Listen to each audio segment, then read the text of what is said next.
Hello, my witches and ghouls. Welcome back and happy 1st of October for you. We are officially in the Spook Your Mama season.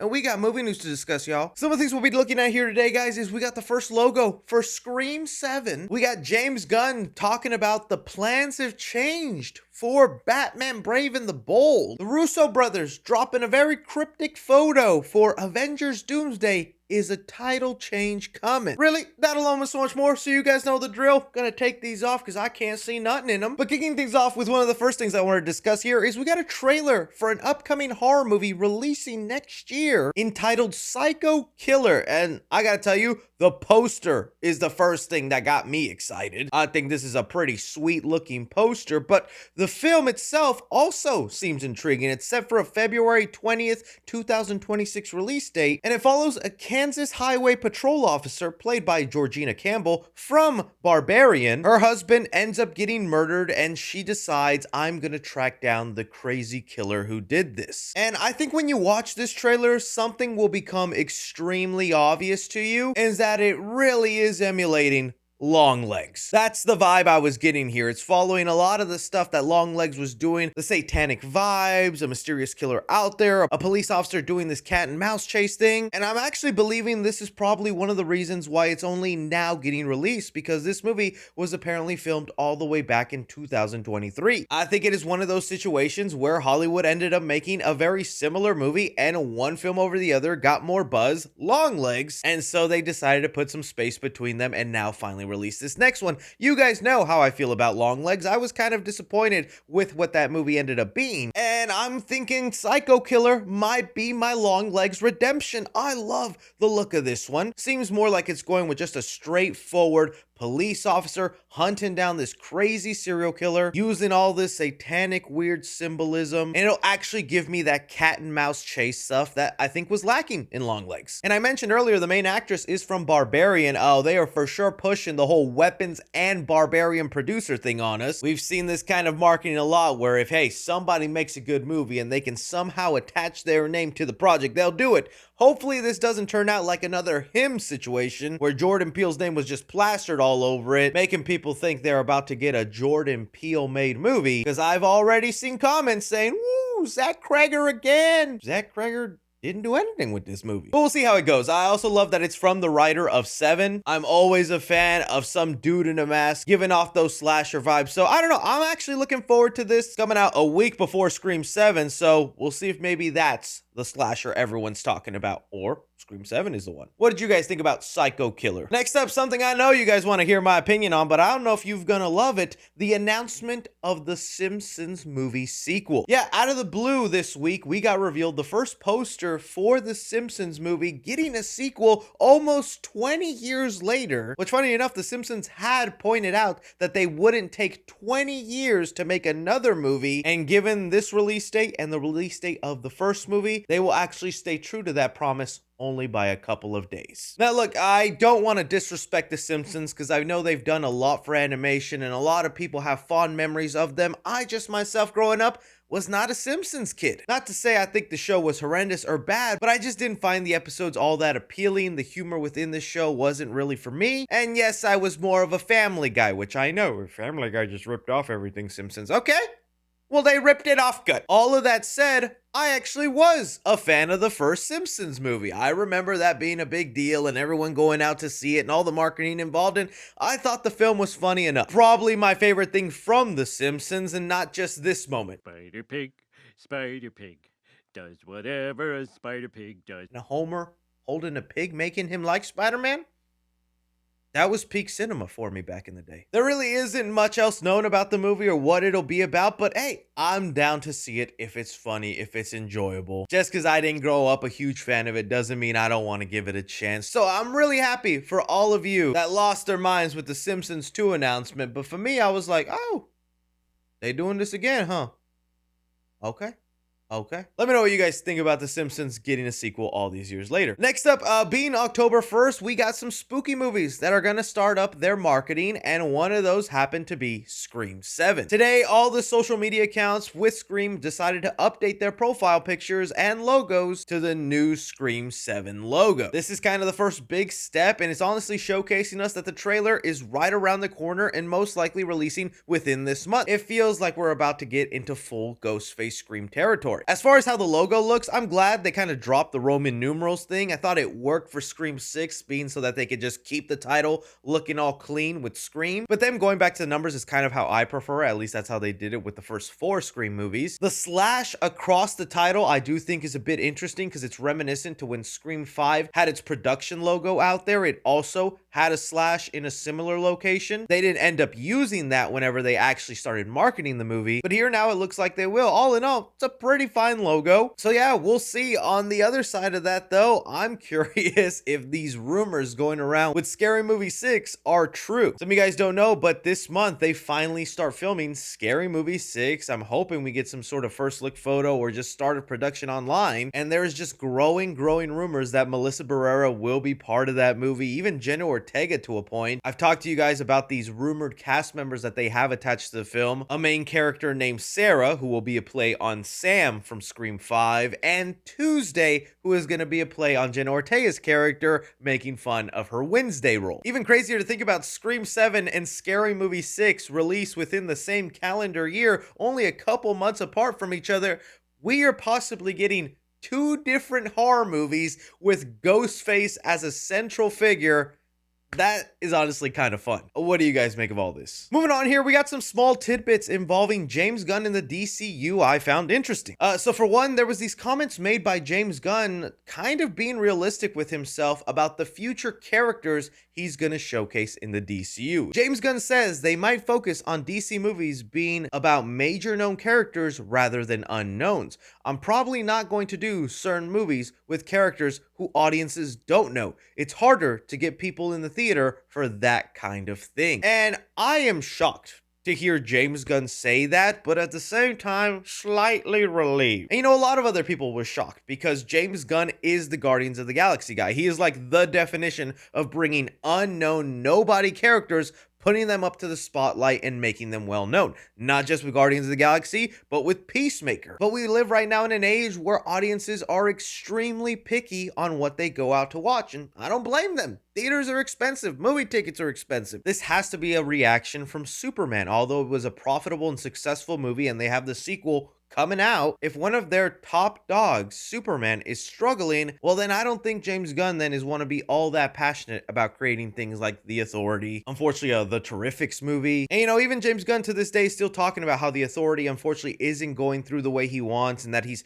currently talking to some creator who's interested in the project, but it just sounds more and more like it's just a movie not happening. I mean, what does this even mean for the Sergeant Rock movie? That's another film he claims is still in the works, still coming down the line, but I don't think Sergeant Rock is that well known of a character. The only reason it kind of makes me happy is because I, as a kid, was always like befuddled when there would never be a Flash movie, a new Green Lantern movie, but there was the Suicide Squad movie. There was a freaking Jonah Hex movie. I'm like, what are we doing? We'll see how things end up down the line. I eventually want those lesser known characters to be brought up, but I feel like you need that established universe first. So if you want to focus on Superman, Batman, Green Lantern, Flash, Wonder Woman, then go crazy with all the unknowns, you know? That's just me. But something else that I feel like not enough people are talking about that I feel is like kind of big news is James Gunn basically talking about Batman Brave and the Bold not exactly being what he thought. There was a recent interview with IGN where they started asking him, you know, about Damian Wayne Robin being part of Batman Brave and the Bold,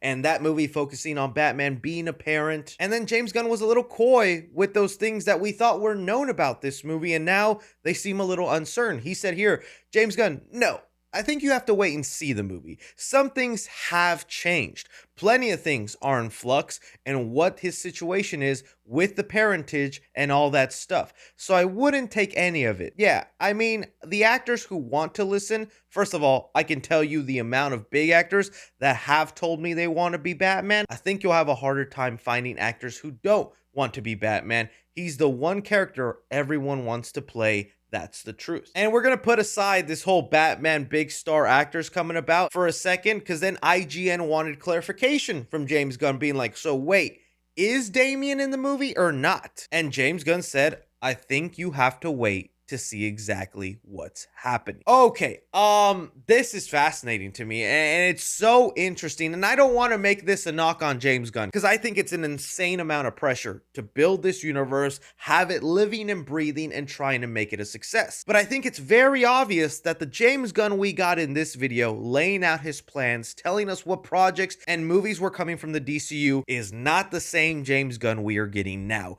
A lot of things have changed, and now I think he's bending a lot of his plans, but it seems like maybe his overall idea is still the same. At least that's what I've heard him say in a couple of interviews. So we had a basic plan, but then I hired a group of writers. Now, some things have changed since then for various reasons, but the basic thrust of the big story is the same. You got to be, able to have the big picture in mind, but then also be willing and be able to shift anytime you need to. Yeah. So the pinpoints are the same, but some of the specifics have changed. A lot of what he originally planned has not come to fruition, and he's changed his mind on some stuff, but the big picture idea that he had in mind is still happening. Like, okay, that totally makes sense to me, and I don't think that's too wishy-washy of James Gunn, but it makes me so fascinated what this means for Batman Brave and the Bold, because, look, I'm just willing to accept it. Pattinson with Batman in the Matt Reeves universe, that's its own separate thing, yes. And we are going to get a DCU Batman. But James Gunn here, he doesn't seem that certain that that is what's happening anymore. That Batman Brave and the Bold could be a whole different story than what we originally had in mind. It might not be this Batman and Damian story, or it could be something that's paused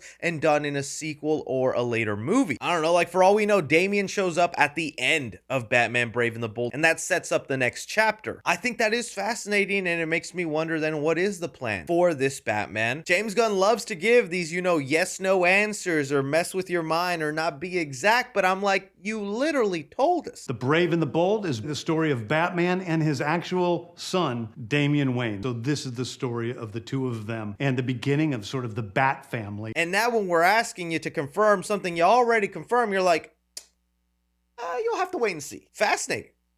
So I throw it off to you guys. What do you think has changed with Batman? Do you think we are going to be going the Damian Wayne route? Is that going to be paused for a little bit? Maybe he just wants to establish Batman himself, his Gotham, his Rogues Gallery, then sway into the Bat family and those kind of characters, which I would prefer that. Love to know what you guys think. Next up, we have this cryptic photo from the set of Avengers Doomsday that the Russo brothers have posted with the caption saying, "Look hard." A lot of OG Marvel fans were quick to point out this was a similar marketing thing that they did back with Avengers Endgame before we knew the title Avengers Endgame. Joe Russo posted a photo of himself sitting on set with the same caption, "Look hard," and eventually it turned out to be that the words Endgame were cryptically spelled out within that photo, and kind of a reach if I'm being honest with you. Like if I was making YouTube videos back in those days and looking at that photo, I would have said, what? That spells that? Get out of here, Joe Russo, you're drunk. You're drunk. But it did end up being that. And so now we have a similar situation here with Avengers Doomsday. And I have seen all sorts of theories, photos, and things going on. I really don't know what to make of it, because if this is spelling out some word, well, looking at the way the last photo was done, Endgame, and all the Reed Richards stretching you had to do just to make the word Endgame work in there, well, then sky's the limit with what's possible in this photo, man. Maybe there's a U, there's a W, it could say 6-7.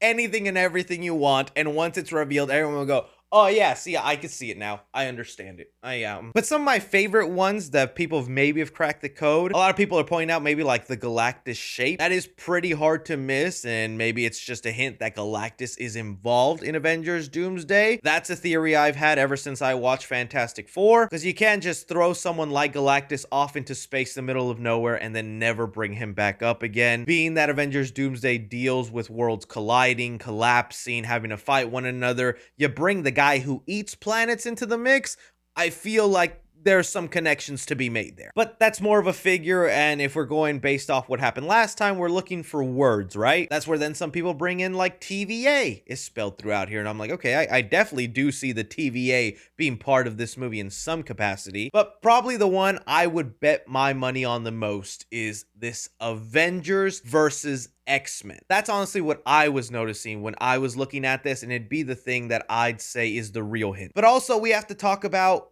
the whole purpose of the photo the first time was to give us a title that we didn't know. We know what this movie is called.